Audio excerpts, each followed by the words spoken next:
here are settling in for winter, happy as pigs in paper.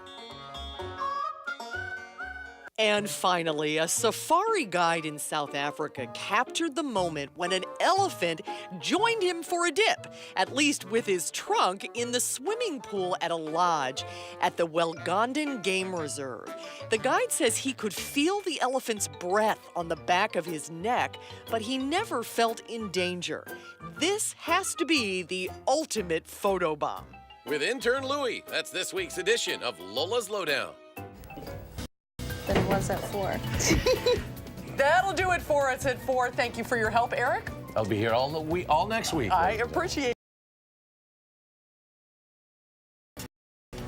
And right now at 5, Madison police are searching for 2 suspects who are connected to 3 armed robberies in the city. For the second time in 24 hours, there is an armed carjacking outside of a Madison daycare. And the Wisconsin women's volleyball team advancing in the NCAA tournament. We'll tell you who is next in the Elite 8. This is News 3 at 5. Thanks for staying with News 3. Madison police are investigating a string of armed robberies that happened overnight. They're looking for 2 men they believe are connected to 3 robberies that were reported within a 40-minute span. Our Jamie Perez joins us live with more details and what police are saying. Jamie? That's right. Well, police say they are still looking for the 2 men that they believe are connected to all 3 of these robberies. Now, we're about to show you some surveillance video from one of the locations that these robberies happened, but we're also going to hear from an owner of one of those places who says that he actually anticipated this might happen. It happened here and here. And also here, within a matter of 40 minutes. Our detectives believe that all 3 of those cases were committed by the same robbers. That's after all 3 places described the same people. These are the suspects. You can see in the video. In all 3 cases, they demanded money, they got money, and they took off. No arrests have been made so far, but with the help of this surveillance video and anything else they can get. We're going to look for surveillance images in the area, maybe pick up a getaway car or vehicle, and see if we can't connect these 2 robbers with a car or vehicle. While police work to catch the suspects, there's nothing else we can do. The owners of all 3 places are trying to move past it. I've been robbing before at gunpoint too, but this one it was a lot more scary. A scary situation just to watch on camera. I feel really scared. Even if I wasn't here, my wife wasn't here, we're really scared because sometimes we got the kids with us. And imagine what happened with the kids over here, it would be really bad. Even though this owner wasn't there at the time, he said he wasn't surprised that it happened. We were expecting it because there's been a lot of robberies for the last 3-4 weeks, so we were ready. We knew what's going to happen.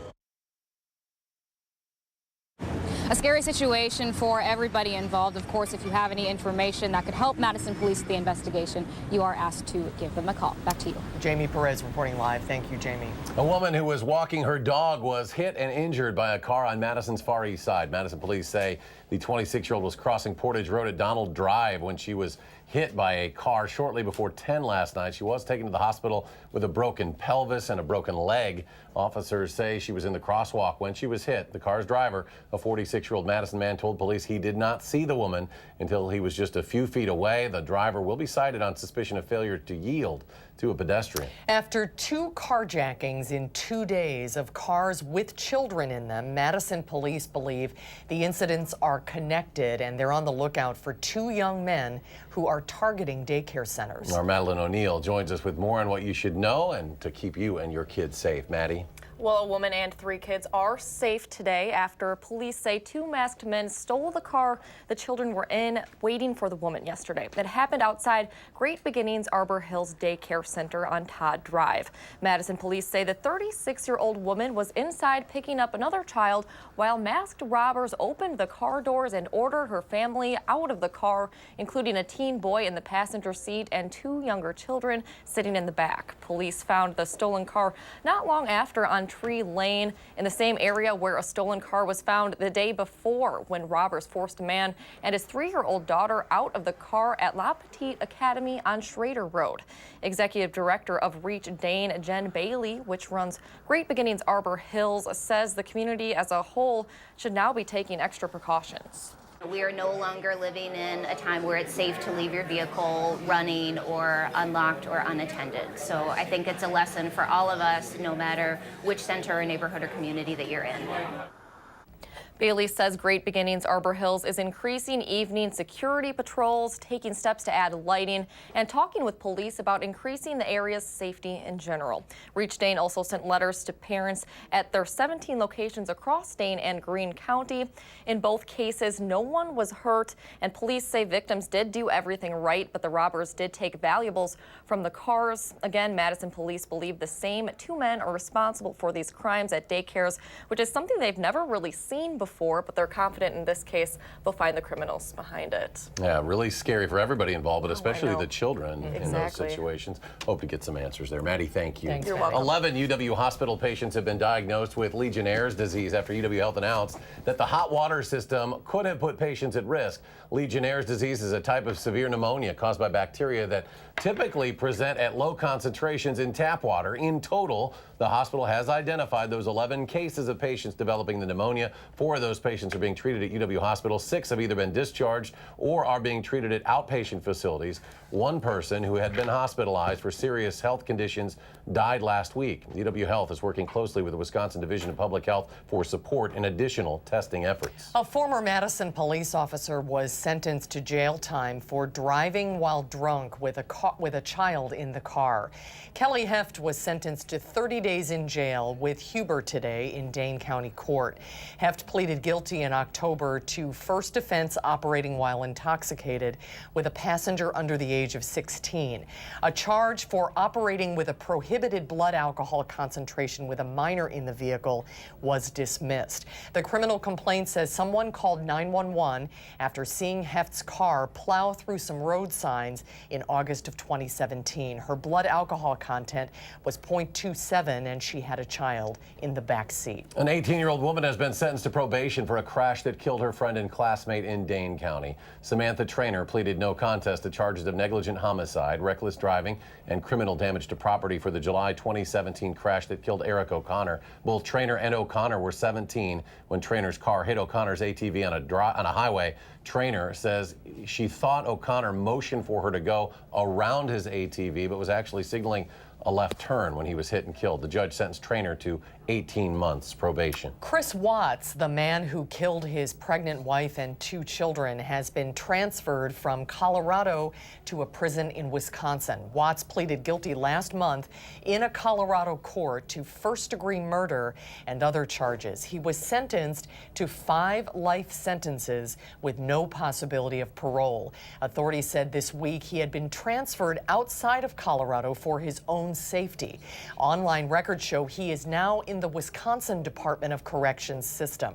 Authorities say Watts was having an affair with a co-worker and told her that he and his wife were separating. Former campaign aide for Donald Trump, George Papadopoulos, has done his time and he has now been released from a Wisconsin prison camp. Papadopoulos served a 14-day sentence for lying to investigators about his contacts with individuals tied to Russia during the 2016 campaign. He was released from the Federal Correctional Institution in Oxford, Wisconsin this morning. That happened about 10 this morning.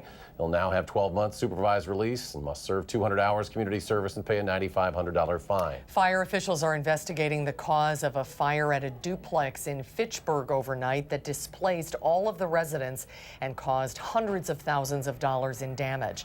The Fitchburg Fire Department says a fire in the 3000 block of Woods Edge Way caused an estimated $800,000 in damages. The call for the fire came in shortly after 11 p.m. Because of the extent of the fire and the cold weather conditions, multiple departments were called to assist. Officials say the fire originated in one side of a 2-unit side-by-side condominium, and both units were significantly damaged. Residents from both units have been displaced. The department is continuing to investigate the cause and the origin of the fire.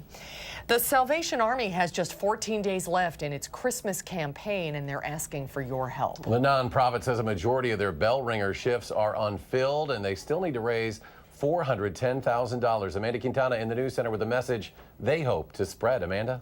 Yes, well, this is the biggest fundraiser for the Salvation Army. Their goal is to raise $525,000, but right now they're just over $100,000. So if the Salvation Army does not reach this goal, it's likely that this will affect some of the programs that the money supports. Things like single women and family shelters, housing programs, children's programming at the community center. And the issue is that of their 72 bell ringer locations, less than half of them have someone there to collect donations. We're trying to push is that we're at about 28% of our kettle locations that are being filled. And so we've got a lot of opportunities for those in the community that can come alongside us and help us at this time of year. The Salvation Army would like to have 40 or 50% of the bell ringer positions filled, especially for the next 3 Saturdays. Those are match days, so if you donate to the Christmas Kettle campaign, your money will be matched by local philanthropic organizations. They're asking people if you have just 2 hours to just volunteer to be a bell ringer, and they say that in just those 2 hours that you're out there, you could raise enough money to fund 3 people, a family of 3, for 3 nights in a shelter. Amanda Quintana in our news center. Amanda, thank you. In anticipation of more cards, letters, and packages, the Postal Service is expanding delivery to early in the morning, later in the day, and 7 days a week. The post office is expecting December 17th to the 23rd to be the busiest mailing, shipping, and delivery week. Officials are expecting nearly 3 billion pieces of first-class mail to be processed. The Postal Service is projecting 15 billion pieces, including more than 900 million packages, will be delivered between Thanksgiving and New Year's Eve. The Dane County Humane Society reduced all of its adult cat adoption fees to just $5. The fees will be reduced for all adult cats from today until Sunday. The Dane County Humane Society has more than 30 adult cats listed on its website that are looking for good homes for the holidays. To view all of the adoptable pets, head to channel3000.com. Badger volleyball team heading now to the Elite Eight. The Badgers beat the San Diego Toreros in 3 sets earlier today at Huff Hall down in Champaign. Number 6 Wisconsin will now play the number 3 Fighting Illini in the regional finals. The Badgers and Illini have split the regular season series at 1 match apiece. The 2 teams will play 3 p.m. Saturday down in Champaign. Winner of that game heads to Minneapolis for the Final Four. Boy, that's getting really exciting, isn't it? There's more to come tonight at 5 when we come back.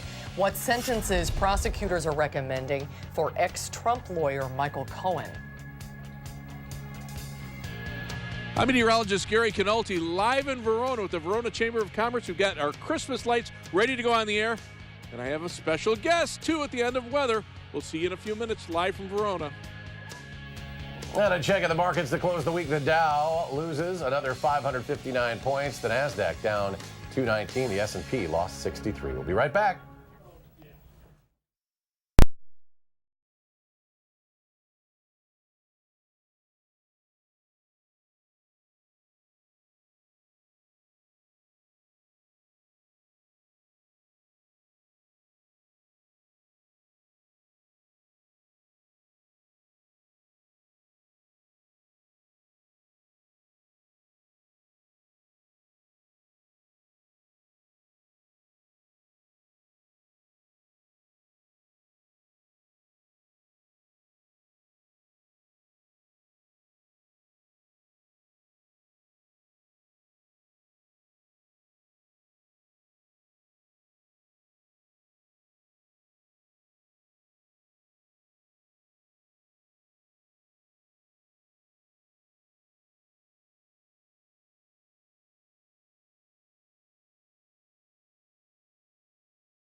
Federal prosecutors have requested that Donald Trump's former personal attorney Michael Cohen receive a, quote, substantial term of imprisonment for various finance-related crimes. Michael Cohen was the president's longtime legal fixer. He has pleaded guilty to charges stemming from payments to 2 women who allege they had affairs with Donald Trump.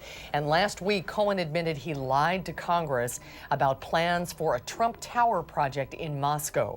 Paul Manafort was one of President Trump's campaign chairmen. He's accused of lying repeatedly to the special counsel's office.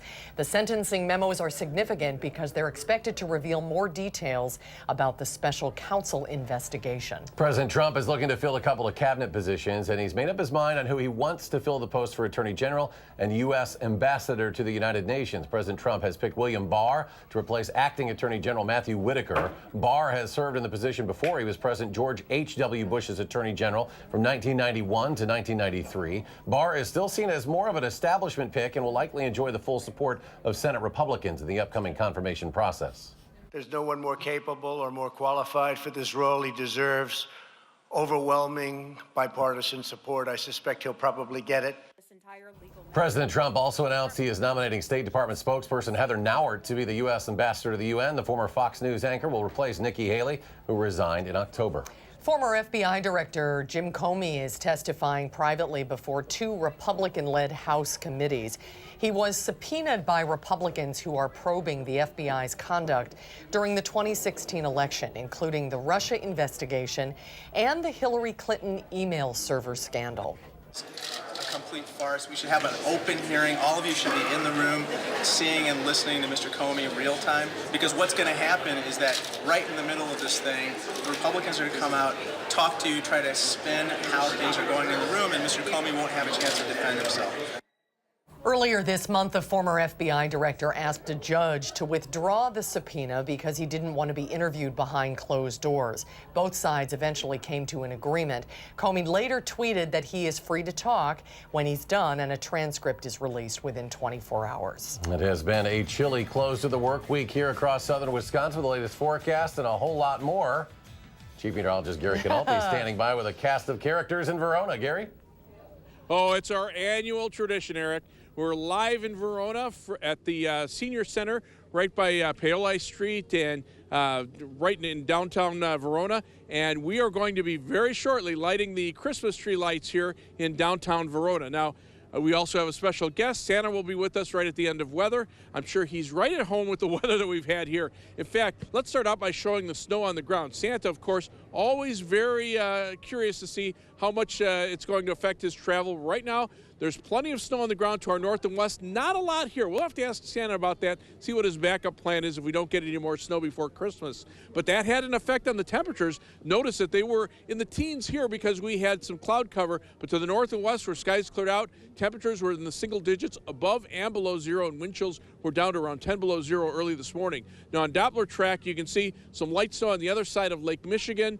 What looks like snow to our west, that's just cold air aloft being detected by the radar. Let's go ahead and take a look at the time lapse from the Platteville Quebe Radio Skycam. They had clear skies this morning, and you can see a few clouds coming in this afternoon. But all in all, it was actually a pretty nice day over southwestern Wisconsin, and those temperatures will fall off pretty rapidly again tonight. The live view from the Edgewater Skycam in downtown Madison shows generally quiet conditions, but it is cold. Our high today only made it up to 22 degrees, and that's even better than we thought it would. 14 was the low. Right now we're at 21 degrees. Winds are out of the west at 3 miles per hour. Wind chill, not much of a factor, but take my word for it, it's cold out here. Low temperatures this morning, again, single digits above and below zero through much of the state away from southern Wisconsin. We had a little cloud cover here.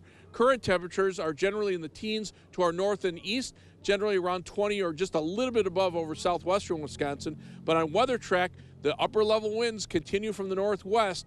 Santa would love that kind of a forecast for Christmas if it holds out, because you could follow right along the jet stream and get right into the Midwest. High pressure is located just to our west. That's keeping the temperatures cold no matter where you go. Temperatures across the Midwest right now are generally in the teens with a few 20s to our south and single digits up to our north. So our forecast for tonight calls for mostly clear skies or partly cloudy skies. It'll be cold, low temperature dropping to 12 degrees. For tomorrow, a mostly sunny day, still on the cold side, high temperature topping out at 27. For tomorrow night, look for a low temperature of about 15 degrees. You can see on future track those temperatures dropping off to around 10 by early tomorrow morning. High temperatures tomorrow in the middle 20s. Then for tomorrow night, look for mostly clear skies, those temperatures back in the teens. And on Sunday, we'll see high temperatures in the mid to upper 20s. And as we look at the 7 to 10 day forecast, we'll see how those temperatures actually go up a little bit each day. Those readings will get up into the lower 30s by the middle part of next week. There'll be a weather system that could bring us a chance for a couple of flurries of snow on Thursday into Friday. But other than that, actually looking pretty good as far as temperatures are concerned, a little bit closer to normal. Now, we're coming back here. I've got Santa here. Santa is going to be helping us light our Christmas tree lights in just a minute. But Santa, let me ask you, how's the trip down here so far? Wonderful. Santa loves the colder weather. And I know, we don't have a lot of snow here, but you've got a backup plan in case there's not snow on the ground for Christmas, right? Oh, yeah. Snow or no snow, Santa's coming. Santa's coming. All right. Well, we got a lot of kids behind us ready to help us light the lights, okay? So let's do it. We're gonna do the countdown here. We've got carolers, by the way, in the background. We have a chili supper at the senior center that you're more than welcome to attend. So if you're in the Verona area, please come to downtown Verona. But it's time to light the holiday lights. So let's do it, guys. 3, 2, 1. Happy holidays! There we go! Right on cue there. That was really good. You guys did a great job. And of course, Santa has a lot of kids here that are waiting to see him. He's going to go inside in just a couple of minutes here with the chili supper, so they'll have a chance to visit him. But again, this is a tradition here in Verona. At least we've got some weather. Santa, I'm sure you'll be right at home if we have weather like this for Christmas, right? Definitely. Definitely. All right. So we'll turn it back to you guys back at the station. Oh, yay! That is Gary's favorite day of the year. It's my favorite day, too. A lot of coordination goes into that. Oh, the kids are so cute. Thank you, Santa. Thank you, Gary. Great job for all the kids welcome. for turning out as well. All right, still ahead at 5, scientists are working on a new blood test for breast cancer. We'll tell you how it could help patients. That's next at 5. Oh, so cute.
Breast cancer survivors have no way of knowing whether their cancer will come back or spread to other organs. Researchers at the University of Southern California are developing a new blood test that will change that. Ileana Diaz reports.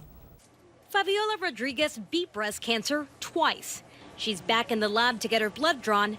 This time, it's to help other patients. Some women down the line, participated in studies, clinical research that have actually helped me in my treatment. So I thought, why not? Let's do it. Researchers at USC's Keck School of Medicine are using her DNA to create a blood test that would predict which breast cancer patients are at risk for having their cancer come back and spread to other organs. There may still be some residual cells that are beyond any detection tools today. Dr. Bador Salhia says developing this liquid biopsy test is critical. Researchers extract DNA from patients and they test it for 5 years to see if the cancer returns and if the patients who donated the blood also have recurrence. We want to do a better job of being able to determine which women remain at high risk of metastasis once they've completed their therapy. To develop this new blood test, researchers are recruiting about 500 breast cancer patients from early to late stage. Fabiola says arming women with information is how you beat the disease. If you know it's going to come back, then you're going to be as aggressive as you can. She also says the peace of mind this test could offer would be a huge relief for survivors. Ileana Diaz, CBS News, Los Angeles. Researchers in the study collected blood from breast cancer patients in California, and they plan to collect more DNA samples from breast cancer patients nationwide later this year. And stay with us. We'll have one more check of your forecast when we return.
Dave's here since Gary's in Verona. Hello. Hello.